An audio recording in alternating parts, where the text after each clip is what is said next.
Enforcement directorate ಜಾರಿ ನಿರ್ದೇಶನಾಲಯ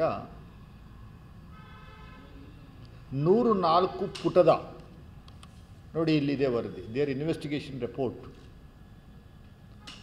104 pages, it contains 104 pages. ಇದನ್ನು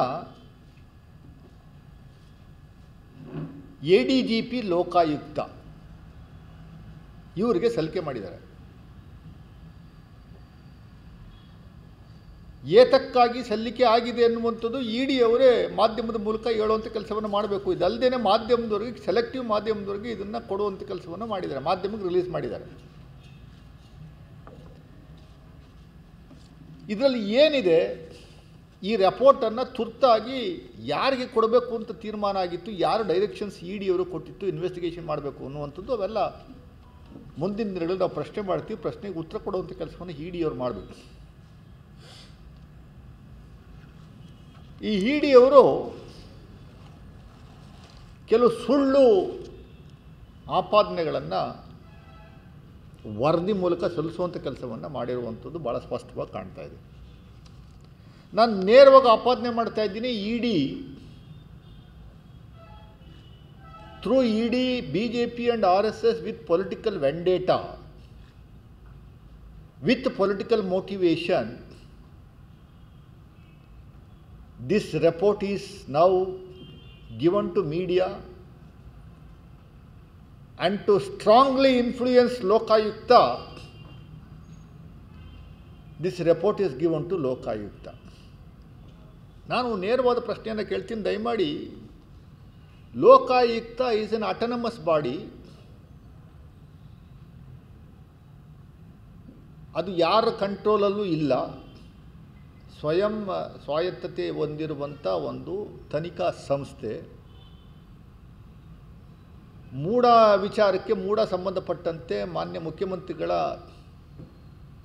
ಅವರ ಮನೆಯವರ 14 ಸೈಟ್ಗಳು ಪರಿಹಾರವಾಗಿ ಪಡೆದುಕೊಂಡಿರುವಂಥ ವಿಚಾರಕ್ಕಾಗಿ ತನಿಖೆ ಮಾಡುವಂಥದ್ದಕ್ಕೆ ಜನಪ್ರತಿನಿಧಿ ನ್ಯಾಯಾಲಯ ಆದೇಶದ ಮೇರೆಗೆ ತನಿಖೆಯನ್ನು ಮಾಡ್ತಾ ಇದ್ದಾರೆ ಅವರು. They are investigating this issue. Part report is already submitted to the High Court of Karnataka. It is being supervised by High Court of Karnataka. ತನಿಖಾ ಸಂಸ್ಥೆ ಇನ್ವೆಸ್ಟಿಗೇಷನ್ ಮಾಡುವಂಥ ಸಂದರ್ಭದಲ್ಲಿ ಇಡಿ ಎಂಟ್ರಿ ತಗೊಂಡು, ಇಡಿ ಅವರ job, enforcement directorate job money laundering, ಹಣದ ವಹಿವಾಟಿನಲ್ಲಿ ವ್ಯತ್ಯಾಸ ಕಂಡು ಬಂದಂಥ ಸಂದರ್ಭದಲ್ಲಿ ಎನ್ಫೋರ್ಸ್ಮೆಂಟ್ ಡೈರೆಕ್ಟರೇಟನ್ನು ಮನವಿ ಮಾಡಿಕೊಳ್ಳುವಂಥ ಜವಾಬ್ದಾರಿ, ಮನವಿ ಮಾಡಿಕೊಳ್ಳುವಂಥ ಒಂದು ವ್ಯವಸ್ಥೆ ಇರುವಂಥದ್ದು ಇಲ್ಲ ಸರ್ಕಾರಕ್ಕೆ, ಇಲ್ಲ ಇನ್ನೊಂದು ತನಿಖೆ ಸಂಸ್ಥೆ ನಮ್ಮ ಕೈಲಿ ಇದು ತನಿಖೆ ಮಾಡೋಕ್ಕಾಗ್ತಾ ಇಲ್ಲ, ಇದು ಮನಿ ಲಾಂಡ್ರಿಂಗ್ ಆಗಿರೋದ್ರಿಂದ ನೀವೇ ಸೂಕ್ತವಾದಂಥ ಸಂಸ್ಥೆ, ಏಜೆನ್ಸಿ, ನೀವು ಬಂದು ತನಿಖೆ ಮಾಡಬೇಕು ಅಂತ ಅನ್ನುವಂಥದ್ದು ಯಾರಾದರೂ ಮನವಿ ಆಗಿದ್ದರೆ, ಇಲ್ಲಾಂದರೆ ಕೋರ್ಟ್ ಡೈರೆಕ್ಷನ್ಸ್ ಕೊಟ್ಟಿದ್ದರೆ ಮಾತ್ರ ED will take an entry. Investigation ಮಾಡಿ ಅಂತ ಯಾರೂ ಅಪ್ರೋಚ್ ಮಾಡಿದ್ದಿಲ್ಲ. ಅಪ್ರೋಚ್ ಮಾಡಿದ್ದು ಸೂಪರ್ ಪವರ್ ಹೊಂದಿರುವಂಥ ಸ್ನೇಹಮಯಿ ಕೃಷ್ಣ. ಸ್ನೇಹಮಯಿ ಕೃಷ್ಣ ಅನ್ನೋರು ಒಂದು ಇಮೇಲಲ್ಲಿ ಒಂದು ಪತ್ರವನ್ನು ಬರೆದಿರೋ ಆಧಾರದ ಮೇರೆಗೆ FIRನ ದಾಖಲು ಮಾಡಿಕೊಂಡು ಸ್ವಯಂ ಪ್ರೇರಿತವಾಗಿ ಇಡಿ ಅವರು ತನಿಖೆ ಮಾಡ್ತಾಯಿದ್ದಾರೆ. ತನಿಖೆಗೆ ಸಂಪೂರ್ಣವಾದಂಥ ಸಪೋರ್ಟನ್ನು, ಸಹಕಾರವನ್ನು ಮೈಸೂರು ಅರ್ಬನ್ ಡೆವಲಪ್ಮೆಂಟ್ ಅಥಾರಿಟಿಯವರು ಕೊಡ್ತಾ ಇದ್ದಾರೆ. ಇಡಿ ಅವರು ತನಿಖೆ ಮಾಡಿದಂಥ ರಿಪೋರ್ಟನ್ನು ಯಾರಿಗೆ ಕೊಡಬೇಕು ಅಂತ ಯಾರು ಹೇಳಿದ್ದಾರೆ? ನಿಮಗೇನ ಗಡುವು ಕೊಟ್ಟಿದ್ದಾರಾ? ನೀವು ಲೋಕಾಯುಕ್ತ ಇನ್ವೆಸ್ಟಿಗೇಷನ್ ಮಾಡಿ ರಿಪೋರ್ಟನ್ನು ಸಲ್ಲಿಕೆ ಮಾಡುವಂಥ ಸಂದರ್ಭದಲ್ಲಿ ಈ ರಿಪೋರ್ಟನ್ನು ನೀವು ತೆಗೆದುಕೊಂಡೋಗಿ ಲೋಕಾಯುಕ್ತಕ್ಕೆ ಕೊಡುವಂಥದ್ದು is very very clear. You want to put pressure on Lokayukta to investigate in your own direction. It's very clear. ಲೋಕಾಯುಕ್ತದವರು ಅವರು ಏನು ತನಿಖೆ ಮಾಡ್ತಾ ಇದ್ದಾರೆ, ಆ ತನಿಖೆನ ಇವರು ಏನು ಆದಿ ಹಾಕ್ಕೊಡ್ತಾರೋ ಆ ಆದಿನಲ್ಲಿ ತನಿಖೆ ಮಾಡಬೇಕು ಅನ್ನುವಂಥದ್ದು ಹುನ್ನಾರ ಇಟ್ಕೊಂಡು ಅವ್ರನ್ನ ಇನ್ಫ್ಲೂಯೆನ್ಸ್ ಮಾಡುವಂಥದ್ದಕ್ಕೋಸ್ಕರ ಲೋಕಾಯುಕ್ತಕ್ಕೆ ನೀವು ನಿಮ್ಮ ರಿಪೋರ್ಟನ್ನು ಕೊಟ್ಟಿರುವಂಥದ್ದು ಭಾಳ ಸ್ಪಷ್ಟವಾಗಿ ಕಾಣ್ತಾ ಇದೆ.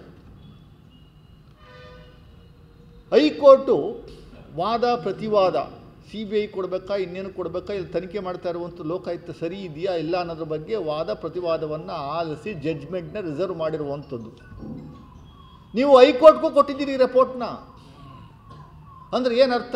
What is your intention? Intention is very very clear. You want to influence high court, you want to influence Lokayukta, you want to change the mindset of people. ಜನಸಾಮಾನ್ಯರಿಗೆ ಸಿದ್ದರಾಮಯ್ಯನ ಮನೆಯವರು ಏನೋ ದೊಡ್ಡ ಕ್ರೈಮನ್ನು ಮಾಡಿದ್ದಾರೆ ಅನ್ನುವಂಥದ್ದನ್ನ ಬಿಂಬಿಸುವಂಥದ್ದಕ್ಕೆ ಮಾಧ್ಯಮಗಳಲ್ಲಿ ನೀವು ಈ ತನಿಖೆ ರಿಪೋರ್ಟನ್ನು ಲೀಕ್ ಮಾಡಿ ಮಾಧ್ಯಮಗಳಲ್ಲಿ ಫ್ರಂಟ್ ಪೇಜಲ್ಲಿ ಬರೋ ರೀತಿಯಲ್ಲಿ ನೋಡ್ಕೊಳ್ಳುವಂಥ ಕೆಲಸವನ್ನು ವ್ಯವಸ್ಥಿತವಾಗಿ ಇಡಿ ಮಾಡ್ತಾ ಇರುವಂಥದ್ದು ಭಾಳ ಸ್ಪಷ್ಟವಾಗಿ ಕಾಣ್ತಾ ಇದೆ.